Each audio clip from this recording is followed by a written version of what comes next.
Hello শিক্ষার্থীরা, আসসালামু আলাইকুম। তোমরা সবাই কেমন আছো? আলহামদুলিল্লাহ আমি অনেক ভালো আছি। নবম দশম শ্রেণীর সাধারণ গণিত দ্বিতীয় অধ্যায় সেট ও ফাংশনের ক্লাস হলো ষষ্ঠ ক্লাস। ইতিমধ্যে আমি এই অধ্যায়ের উপর ৫টি ক্লাস নিয়েছি। তোমরা যারা গত ৫টি ক্লাস দেখোনি তারা অতি দ্রুত আমার চ্যানেল থেকে ৫টি ক্লাস দেখে আসো। আজকের ক্লাসে আমি তোমাদের ২.১ এর যে অধ্যায় ভিত্তিক যে ম্যাথগুলো আছে, সেই ম্যাথগুলো আজকে শেষ করব। তাই তোমরা অতি দ্রুত একটি খাতা এবং কলম নিয়ে বসে পড়ো। আর এই ক্লাসটি তোমাদের ফ্রেন্ড সার্কেল যারা আছে তাদেরকে শেয়ার করে দাও, যাতে করে তারা উপকৃত হতে পারে। আজকের ক্লাসে আমরা এই ৩টি ম্যাথ সলভ করব। আর এই ৩টি ম্যাথ সলভ করলেই তোমাদের ২.১ এর যে অধ্যায়ভিত্তিক ম্যাথগুলো আছে সেগুলো শেষ হয়ে যাবে। তাহলে চলো দেখি কিভাবে সলভ করা যায়। এখানে বলছে যে সকল স্বাভাবিক সংখ্যা দ্বারা ৩৪৬ এবং ৫৫৬ কে ভাগ করলে প্রতি ক্ষেত্রে ৩১ অবশিষ্ট থাকে, এদের সেট নির্ণয় করো। তার মানে জানি এখানে বলছে যে সকল স্বাভাবিক সংখ্যা, এখন কোন সকল মানে কোন ধরনের স্বাভাবিক সংখ্যা দ্বারা ভাগ করলে প্রতি ক্ষেত্রে ৩১ অবশিষ্ট থাকবে সেটা আমরা জানি না। তাহলে সেজন্য আমরা লিখতে হবে যে সকল স্বাভাবিক সংখ্যা দ্বারা ৩৪৬ এবং ৫৫৬কে ভাগ করলে প্রতি ক্ষেত্রে ৩১ অবশিষ্ট থাকে। সে সংখ্যা হবে কি ৩১ হবে খুব বড়, এবং ৩৪৬ মাইনাস ৩১ সমান ৩১৫ এবং ৫৫৬ মাইনাস ৩১ সমান ৫২৫-এর সাধারণ গুণনীয়ক। তার মানে এইটার আর এই সংখ্যাটার ৩১৫ আর ৫২৫, এই দুইটা সংখ্যার আমাদের কি করতে হবে? সাধারণ গুণনীয়ক বের করতে হবে। তারপর সেই গুণনীয়কগুলা বের করার পর আমাদের ৩১ অপেক্ষা যেগুলো বড় সেগুলো আমাদের নিতে হবে। তাহলে সেজন্য মনে করি ৩১ অপেক্ষা বড় ৩১৫ এর গুণনীয়ক সেট A এবং ৫২৫ এর গুণনীয়কের সেট B। মানে এটার সেটকে ধরা হয়েছে A, আর এই ৫২৫ এর সেটকে ধরা হয়েছে কি B। এখন কি করতে হবে? যে ৩১৫ এর যে গুণনীয়কগুলো বের করতে হবে। তাকে ৩১৫ গুণনীয়ক মানে কি? যে ৩১৫ কে কোন সংখ্যা দ্বারা ভাগ করলে একটা পূর্ণ সংখ্যা পাওয়া যায়। ভাগফলে একটা কি? পূর্ণ সংখ্যা পাওয়া যায়। তাহলে ১ দ্বারা ভাগ করলে পূর্ণ সংখ্যা পাওয়া যায়। ৩১৫ দ্বারা ভাগ করা যায়। ৩ দ্বারা ভাগ করা যায় ১০৫ দ্বারা। মানে এই সংখ্যাগুলো দ্বারা কি করা যায়? ৩১৫ কে ভাগ করলে ভাগফলে একটা পূর্ণ সংখ্যা আসে। তার মানে এগুলো হচ্ছে কি ৩১৫ এর সাধারণ গুণনীয়ক। এখন আমাদের বলছে যে ৩১ অপেক্ষা বড় হতে হবে। যে এই গুণনীয়কগুলো ৩১ অপেক্ষা বড় যেগুলো হবে সেগুলো হবে কি ৩১৫ এর গুণনীয়কের সেট। সেজন্য লেখা হয়েছে ৩১ অপেক্ষা বড় ৩১৫ এর গুণনীয়কগুলো হলো কি, যেমন ৩৫, ৪৫, ৬৩, ১০৫ ও ৩১৫, যেটা হচ্ছে কি এ সেট। আবার এরকম আবার ৫২৫ এর গুণনীয়ক বের করতে হবে। এখন ৫২৫ এর গুণনীয়ক মানে কি? যে ৫২৫ কোন সংখ্যা দ্বারা ভাগ যায়? তাহলে ১ দ্বারা যায়, ৫২৫ দ্বারা, ৩ দ্বারা যায়, ১৭৫ এরকম এই সকল সংখ্যা দ্বারা ভাগ যায়। এখন এই সকল সংখ্যা কিন্তু সব নেওয়া যাবে না। আমাদের নিতে হবে কোনগুলা? যে ৩১ অপেক্ষা বড়। সেজন্য লেখা হয়েছে ৩১ অপেক্ষা বড় ৫২৫ এর গুণনীয়কগুলো হলো ৩৫, ৭৫, ১০৫, ১৭৫, ৫২৫, যেটাকে ২০ এর দ্বারা প্রকাশ করা হয়েছে। এখন আমাদের কি করতে হবে? এই যে আমরা যে গুণনীয়ক বের করলাম ৩১৫ আর ৫২৫ এর, এগুলোর আমাদের কি করতে হবে? এগুলোর সেট বের করতে হবে। সেজন্য A ইন্টারসেকশন B, মানে এই যে A সেটটা আর B সেটটাকে ইন্টারসেকশন করতে হবে যে ২ টার ভিতরে কমন অংশ আছে কি? তাহলে কিন্তু আমাদের সেট গঠন হয়ে যাবে। সেজন্য লেখা হয়েছে A intersection B, A set বসানো হয়েছে, ইন্টারসেকশন B সেট বসানো হয়েছে। তাহলে এখন ২ টার ভিতরে যদি আমরা তাকাই তাহলে কমন অংশ আছে কি? যেমন এখানে ৩৫ আছে, এখানেও ৩৫। আবার এখানে আছে ১০৫, এখানেও আছে ১০৫। তার মানে কি আমাদের কাঙ্ক্ষিত রেজাল্ট ৩৫ আর ১০৫। আশা করি বুঝতে পারছে।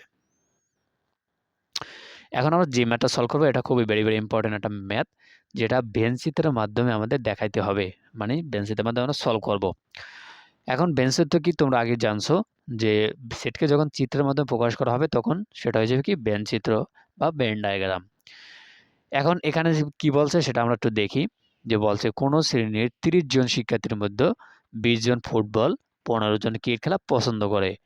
মানে ৩০ জন শিক্ষার্থী আছে, তাদের মধ্যে ২০ জন ফুটবল পছন্দ করে আর ১৫ জন ক্রিকেট পছন্দ করে। আর ২টি খেলা পছন্দ করে তাদের সংখ্যা হয়েছে ১০ জন। এখন বলছে যে কতজন শিক্ষার্থী ২টি খেলা পছন্দ করে না তা বেঞ্চিতের সাহায্যে দেখাও। মানে এটাকে আমাদের কি করতে হবে? বেঞ্চিতের মাধ্যমে দেখাইতে হবে, তারপর আমাদের সলভ করতে হবে। এখন এখানে বলছে মোট শিক্ষার্থী ৩০ জন। সেজন্য এই যে আয়তাকার যে ক্ষেত্রটা, এটাকে আমরা ধরছি কি মোট শিক্ষার্থীর সেট, যেটাকে এস দ্বারা প্রকাশ করা হয়েছে। এই এস দ্বারা মোট শিক্ষার্থীর সেটকে প্রকাশ করা হয়েছে। আর এখানে আমাদের ২টা বিষয় আছে। একটা হচ্ছে ফুটবলের বিষয়, একটা হলো ক্রিকেটের বিষয়। সেজন্য ২ টা বৃত্ত নেওয়া হয়েছে। একটা হয়েছে কি এই একটা বৃত্ত, একটা হয়েছে কি এই বৃত্ত। এখন ১ম বৃত্তটাকে ধরা হয়েছে কি এফ, এফ ধরা হয়েছে। এখন এফ বা এফ ধরা হয়েছে কি জন্য? যে ফুটবলের ১ম যে লেটার সেটা হলো এফ। সেজন্য ১ম বৃত্তটাকে এফ দ্বারা প্রকাশ করা হয়েছে। আ এ আর ২য় বৃত্তটাকে সি দ্বারা প্রকাশ করা হয়েছে। কিজন্য? ক্রিকেটের ১ম লেটার হয়েছে কি সি। তাহলে এভাবে সেটকে প্রকাশের পর আমরা যদি তাকাই তাহলে দেখা যায় যে এই সেটটা যে এফ সেটটা আর সি সেটটা এইটা কি হয়েছে? মানে আবার এই যে পুরো যে আয়তকারতে যেটাকে বলে আমরা সার্বিক সেটটা আমরা জানি, আমরা আগে শিখছি যে এই পুরোটাকে বলে কি আয়তাকার ক্ষেত্র, এইটাকে হয়েছে কি সার্বিক সেট। যেটা হচ্ছে কি মোট শিক্ষার্থীর সংখ্যা প্রকাশ করে। তাহলে এখানে এই যে বৃত্তটা আর এই বৃত্তটা আমরা যখন এইটাকে এফ ধরছি আর এটাকে যখন সি ধরছি তখন এইটা কি হয়েছে? ৪ টা নিঃশেষ সেটে বিভক্ত হয়ে গেছে। আর নিঃশেষ সেটগুলো কোনগুলো? যেমন P1, P2, P3 আর P4। এখন P1 মানে কি? যে P1 মানে যে শুধু ফুটবল পছন্দ করে তাদের সংখ্যা। এখানে ক্রিকেট থাকবে না, শুধু ফুটবল। আবার P2 যদি আমরা তাকাই দেখি যদি,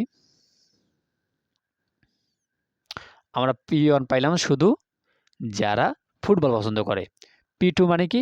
যারা উভয়টা পছন্দ করে। কি জন্য? এটা হচ্ছে কি উভয় বৃত্তের কি কমন অংশ। আর P3 মানে কি? যারা শুধু ক্রিকেট পছন্দ করে। আর P4 মানে কি? যারা কোনটাই পছন্দ করে না।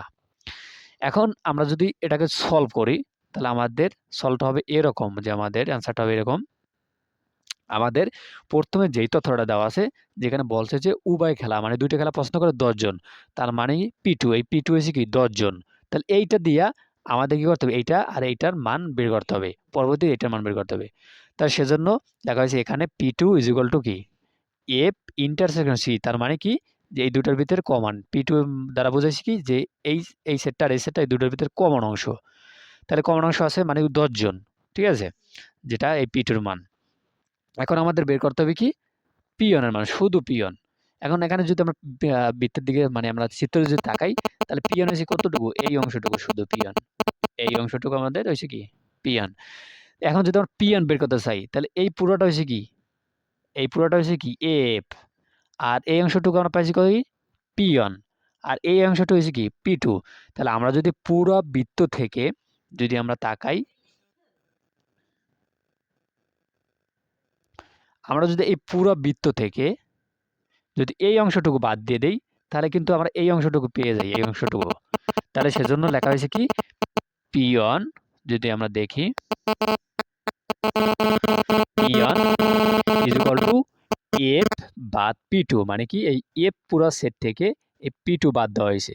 তাহলে F এর যে ফুটবল পছন্দ করে কয়জন? ২০ জনের। সেজন্য ২০ লেখা হয়েছে মাইনাস, আর উভয়টা পছন্দ করে কয়জনে? যেখানে ১০ জনে। তাহলে ২০ মাইনাস ১০, তাহলে বিয়োগ করলে পাওয়া যায় কত? ১০। তার মানে এটা হচ্ছে কি?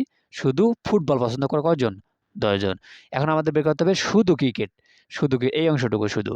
এই অংশটুকু যে শুধু ক্রিকেট পছন্দ করে কয়জনে? যেটাকে P3 দ্বারা প্রকাশ করা হয়েছে। তাহলে এটাও সেইম একই। এই পুরোটা অংশ হয়েছে কি? সি। এই পুরোটা হচ্ছে কি? সি।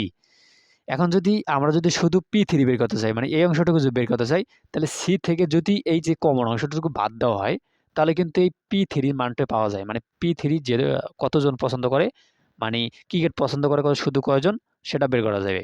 তাহলে P3 ইজ ইকুয়াল টু হবে কি?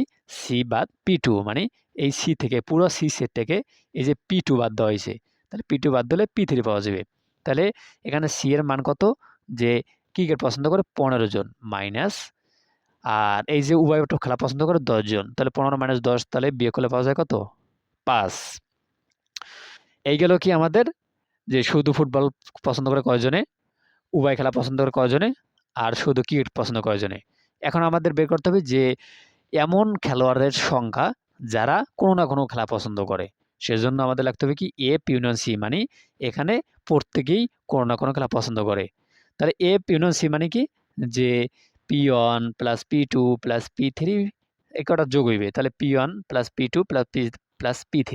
তা P1 এর মানের সংখ্যা কত? ১০, P2 র সংখ্যা ১০, আর P3 হচ্ছে কত? ৫। তাহলে যোগ করলে পাওয়া যায় কত? ২৫। এই ২৫ জন হইছে কি? যে কোনো না কোনো খেলা পছন্দ করে। এখন আমাদের বের করতে হবে কি P4 এর মান। এখন আমরা যদি P4 এর মান বের করতে চাই, তার মানে কি P4 দ্বারা কি বোঝাইছে যে এটা কিন্তু আমাদের এই যে ভিতরের অংশ মানে এই যে আয়তক্ষেত্রের বাহিরের মানে এই ২ টা বৃত্তের কি বাহিরে। তার মানে কি এরা কোনো খেলাই পছন্দ করে না। তাহলে যেটা আমাদেরকে বের করতে বলছে। সেজন্য লেখা হচ্ছে P4 এখন এই P4 যদি আমরা বের করতে চাই তাহলে পুরা যে মোট শিক্ষার্থী যেটাকে আমরা S দ্বারা প্রকাশ করছি সেটা থেকে যদি আমরা এই যে এখানে কিন্তু আমরা যেটা বের করছি যে এই ২৫ জন যেটা হয়েছে কি এই অংশের এখানে সবাই কি কোনো না কোনো খেলা পছন্দ করে। তাহলে মোট যে শিক্ষার্থী সেটা থেকে যদি আমরা এখানে যাদের মান পাইলাম আমরা ২৫ সেটা যদি আমরা মাইনাস করি তাহলে আমরা কিন্তু আমাদের কাঙ্ক্ষিত P4 এর মান পাইয়ে যাই। তাহলে এস বাদ এফ ইউনিয়ন সি মানে কি এই যে এফ ইউনিয়ন সি যেখানে আমরা মান পাইছি কত 25 তাহলে এস এর মান পাইছি এস মোট শিক্ষার্থী কজন 30 জন মাইনাস এখানে আমরা এই যে এখানে পাইছি কত 25 তার 30 থেকে 25 মাইনাস করলে পাওয়া যায় কত 5 তার মানে কি P4 এর মান 5 যেটা 5 জন কোনো খেলাই পছন্দ করে না।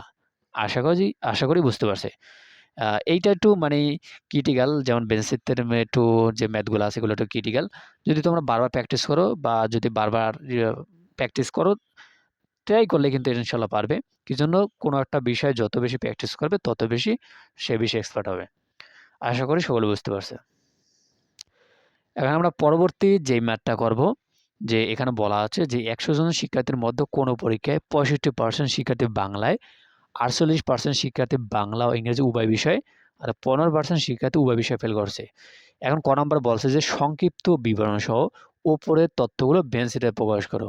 মানে এই তথ্যগুলোকে বেঞ্চিতের মধ্যে আমাদের দেখাইতে হবে। সেজন্য লেখা হয়েছে যে বেঞ্চিত্রে আয়তাকার ক্ষেত্রটি ১০০ জন শিক্ষার্থীর সেট ইউ। মানে এই যে বেঞ্চিত্রের যে আয়তাকার যে ক্ষেত্রটা এটা হচ্ছে কি ১০০ জন শিক্ষার্থীর সেটকে প্রকাশ করে, যেটাকে ইউ দ্বারা মানে দেখানো হয়েছে। এবং পরস্পরছেদী মানে কি যে ২ টা বৃত্ত পরস্পরকে ছেদ করছে। এই পরস্পরছেদী ২ টি বৃত্তক্ষেত্র দ্বারা বাংলা ও ইংরেজিতে পাস পরীক্ষার্থীর সেট বি ও এফ কি নির্দেশ করে। মানে এই বৃত্তটা কি বাংলা নির্দেশ করে আর এই পরের বৃত্তটা ইংরেজি নির্দেশ করে। এই গেল কি এখন এই যে আমরা প্রত্যেক দিয়ে আমরা এটা প্রকাশ করলাম। এখন আমাদের কি করতে হবে? এই যে মানগুলো বসাইতে হবে। তাহলে এখানে একটা কথা বলছে যে ৪৮% শিক্ষার্থী বাংলায় আর ইংরেজি উভয় বিষয়ে পাস করছে। তাহলে এখানে উভয় অংশ কতটুকু? এই অংশটুকু। তার মানে কি এখানে হবে কি ৪৮। এখন উভয় বিষয়ে পাস করছে কত? ৪৮। আর এখন বলছে যে বাংলায় পাস করছে শুধু ৬৫। তাহলে আমরা যদি ৬৫ থেকে যদি ৪৮ বাদ দিই, কি জন্য এইটা হচ্ছে কমন অংশ। আমরা যদি শুধু বাংলায় বের করতে চাই, এই অংশটা কি? শুধু বাংলা। তাহলে আমরা যদি এই যে বাংলায় মোট বাংলায় পাস করছে কয়জন? ৬৫ সেটা থেকে যদি আমরা যে বাংলা আর ইংরেজি উভয় বিষয়ে পাস করছে ৪৮ জন এটা যদি মাইনাস করি তাহলে পাওয়া যায় কত? ১৭ যেটাকে সুদ পি দ্বারা প্রকাশ করা হয়েছে। আর এটা কিউ দ্বারা আর এই অংশটাকে আর দ্বারা। আর এই অংশটার আমাদের কোনো মান নাই। কি জন্য? যেখানে আমাদের বলে নাই যে ইংরেজিতে এতজন পাস করছে। সেটা বলে নাই। তাহলে কিন্তু এটাও আমাদের বের করতে লাগবে। তাহলে এইটা হচ্ছে কি আমাদের যে বেঞ্চিটে প্রকাশ। আশা করি বুঝতে পারছেন। এখন খ নাম্বারে বলছে যে শুধু বাংলায় ও ইংরেজিতে পাস করছে তাদের সংখ্যা নির্ণয় করো।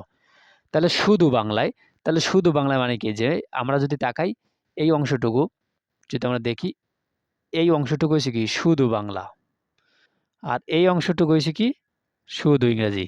তাহলে আমরা যদি শুধু বাংলা বের করতে চাই এই অংশটুকু তাহলে আমাদের কি করতে হবে যে এই পুরো যে বি যে এই পুরো সেটটা এটা থেকে আমাদের এই অংশটুকু বাদ দিতে হবে এই কমন অংশটুকু। তাহলে কিন্তু আমরা এটা পেয়ে যাব। তাহলে সেজন্য আমরা লিখতে হবে কি যে, যে এখানে কিউ মানে যে কিউ যে অংশটুকু মানে উভয় বিষয়ে কমন যে এখানে মানে কমন যারা বাংলা এবং ইংরেজি উভয় বিষয়ে পাস করছে সেটা কত ৪৮। তাহলে শুধু বাংলা যেটাকে পি দ্বারা প্রকাশ করা হয়েছে তাহলে সেটা কি করতে হবে যে মোট বাংলায় পাস করছে কয়জন ৬৫ সেটা থেকে যদি এই যে উভয় বিষয়ে পাস করছে ৪৮ এটা বিয়োগ করা হয় তাহলে কিন্তু পাওয়া যাবে কি যে শুধু বাংলায় পাস করছে ১৭ জন। আবার শুধু ইংরেজিতে পাস শিক্ষার্থীর সংখ্যা যদি বের করতে হয় তাহলে আমাদের কি করতে হবে যে মোট শিক্ষার্থী কয়জন ১০০ জন সেখান থেকে যে বাংলায় পাস করছে কয়জন যেমন ১৭ জন বাংলায় পাস করছে আবার উভয় বিষয়ে পাস করছে কয়জন ৪৮ জন আর একটা কথা বলছে এখানে যে আমরা দেখি যে ১৫% উভয় বিষয়ে ফেল করছে। তাহলে ১৫% মানে বাংলায় পাস করছে ১৭ জন উভয় বিষয়ে পাস করছে 48 জন আর উভয় বিষয়ে ফেল করেছে 15 জন। তাহলে এই কটাকে যদি যোগ করে যদি 100 থেকে যদি বিয়োগ করা হয় মানে মোট শিক্ষার্থী থেকে, তাহলে কিন্তু পাওয়া যাবে কত 20, যেটা হয়েছে কি যে আমাদের যে শুধু ইংরেজিতে পাস করছে মানে সেটার মান মানে সেটার সংখ্যা যে কতজন শুধু ইংরেজিতে পাস করছে। তাহলে আমরা এখানে পাইলাম কি যে শুধু বাংলায় পাস করছে 17 জন আর শুধু ইংরেজিতে পাস করছে কত 20 জন। আশা করি বুঝতে পারছেন। এখন গ নম্বরে বলছে কি যে উভয় বিষয়ে পাস ও উভয় বিষয়ে ফেল সংখ্যাদ্বয়ের মৌলিক গুণিতক সময়ের সেট দুইটির সংযোগ সেট নির্ণয় করো। তার মানে কি করতে হবে যে আমাদের যে উভয় বিষয়ে পাস যে শিক্ষার্থীর সংখ্যা 48 জন আর উভয় বিষয়ে ফেল শিক্ষার্থীর সংখ্যা 15 জন, এই দুইটার কি করতে হবে গুণিতকগুলো বের করে তাদের কি করতে হবে ইউনিয়ন করতে হবে। তাহলে সেজন্য ধরা হয়েছে যে 48 মৌলিক গুণসমূহের সেট এ আর 15 এর মৌলিক গুণসমূহের সেট হচ্ছে বি। তাহলে 48 এর মৌলিক গুণিতকগুলো কি? যেমন 2 আর 3 কি জন্য? যে 48 কি আমরা গুণিতক জানি কি যে 48 কোন সংখ্যা দ্বারা ভাগ যায়। এখন 48 যে সকল সংখ্যা দ্বারা ভাগ যায় তাদের মধ্যে মৌলিক সংখ্যাগুলো কি? যেমন মৌলিক সংখ্যা হচ্ছে কি 2 আর 3। আবার 15 যে সকল সংখ্যা দ্বারা ভাগ যায় সেগুলোর ভিতরে মৌলিক সংখ্যা হচ্ছে কি 3 আর 5। তাহলে A = হবে কি 2, 3 আর B হবে কি 3, 5। তাহলে এই দুটার কি করতে হবে সংযোগ বের করতে হবে মানে ইউনিয়ন করতে হবে। এটা দ্বারা কি বোঝায় সংযোগ মানে ইউনিয়ন। তাহলে A সংযোগ B মানে A union B = A set বসানো হয়েছে ইউনিয়ন B সেট। তাহলে ইউনিয়ন মানে কি দুইটা সেটের কি সবগুলো উপাদান হবে। তাহলে এখানে 2 আছে 2 নেওয়া হয়েছে। এখানে 2 আছে 2 নেওয়া হয়েছে। এখানে 3 আছে এখানে 3 আছে একবার নেওয়া হয়েছে। এই 5 নেওয়া হয়েছে। তার মানে হচ্ছে কি এটাই আমাদের কাঙ্ক্ষিত রেজাল্ট। আশা করি বুঝতে পারছে। আর এই ক্লাসটা এই পর্যন্ত আর কন্টিনিউ করব না। আ এরকম যদি তোমরা ক্লাসগুলো যদি প্রতিনিয়ত পেতে চাও তাহলে এখনই আমার যে ইউটিউব চ্যানেল এখানে আমার লোগো দেওয়া আছে। এই চ্যানেলটাকে সাবস্ক্রাইব করে রাখো এবং বেল বাটন প্রেস করে রাখো। যাতে করে আমি ভিডিও আপলোড দেওয়ার সাথে তোমরা পেয়ে যাও। আর ইনশাআল্লাহ আমি তোমাদের এই যে জেনারেল ম্যাথ, তোমাদের যে ফিজিক্স, কেমিস্ট্রি, এবার যে তোমার যে উচ্চতর গণিত যেটাকে বলে হায়ার ম্যাথ, প্রতিটি সাবজেক্টের উপর বেসিক সহকারে আমার এই ইউটিউব চ্যানেলে ক্লাসগুলো নেওয়া হবে। আশা করি তোমাদের জন্য খুবই হেল্পফুল হবে। তাই আ তোমাদের ফ্রেন্ড সার্কেল যারা আছে তাদেরকে ইনভাইট করে তাদেরকে জানিয়ে দাও যে, তারাও যে এখান থেকে উপকৃত হতে পারে। আর এই ক্লাসটি মনোযোগ সহকারে দেখার জন্য সবাইকে ধন্যবাদ। Thank you for watching.